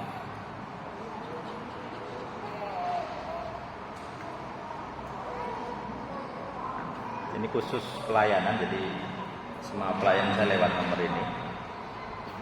Ya, jadi intinya saya sendiri merasa terpanggil, punya pengalaman-pengalaman tadi. Terus saya lihat kebutuhan untuk realita di lapangan, saya bersedia. Dan puji Tuhan, ketika saya dipanggil ya, karena saya bayar harganya bisa mahal sekali ya. Sudah kuliah S2, harus full time, itu bagi saya mahal. Angkatan saya sekarang sudah S3, sudah jadi kepala jurusan. Saya kan malu, sudah S2 DO, uang juga beda jauh kan, dia punya gaji berapa puluh juta sebulan. Kemarin saya dikasih uang sama dia, malu saya juga. Ya saya terima ya, namanya persembahan, masa ditolak. Tapi saya malu. Yang ngasih uang teman saya, dulu kuliah sama saya, sekarang S3, kepala jurusan di kampus gitu kan. Saya nobody, saya bukan siapa-siapa. Bahkan teman-teman saya bisa dulu lihat saya kayak, ini dalam apa ya? Tidak punya karir, sekarang ngurusi setan katanya gitu kan. Ngurusi dua-dua gitu kan. Ngurusi agama, jadi prestisnya hilang. Saya dulu merasa pintar gitu, direndahkan Tuhan ya caranya begitu. Udah, saya mau pamer kecerdasan kok ya tidak sesuai lah. Nggak punya karir gitu ya. Itu. Jadi kalau masih ada pertanyaan nanti bisa japri saya. Semuanya akan saya layani. Nanti kalau saya nggak sanggup nanti saya punya admin juga, ada staf untuk membantu. Nanti kalau misalnya ada kasus konseling rumah tangga bisa, nanti bisa kami layani secara jauh. Untungnya kita punya internet itu begitu murah. Dulu saya telepon apa itu dulu? SLII ya, sambungan langsung internasional SLI. Mahalnya minta ampun. Semenit bisa 100.000 zaman dulu. Mahal. Kita sekarang WA murah meriah. Nanti kalau banyak orang di sini bisa nanti kita bikin grup sendiri lah. Bapak Ibu bisa selain bergereja di sini bisa saling curhat di grup itu. Ini karena urusan konseling kan jadi nggak bisa dibagikan ke semua orang kan. Jadi, ya, di grup tertutup saja Bapak Ibu juga saling kenal bisa. Saya akan nimbrung sesekali bisa nanti kalau mau bikin grup. Jadi nanti biasanya begitu. Kalau ada yang berminat saya bikinkan. Baik, ada yang final? Saya udah dijabri.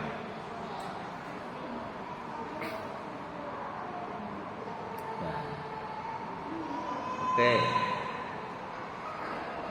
Nah. Baik, kalau dari saya sudah selesai. Ada Bapak Johan atau yang lain, tim Pak Andreas mau menyampaikan sesuatu? Tidak ada. Atau Bu Vika, Bu Gembala, silakan. Kalau ada. Mau menutup doa? Enggak ada. Enggak ada, oke. Kita tutup doa aja ya. Mari kita bangkit berdiri. Selesaikan. Ya, Bapak kami di surga, terima kasih siang hari ini kami boleh bersama-sama berkumpul dan saksi tanya jawab juga.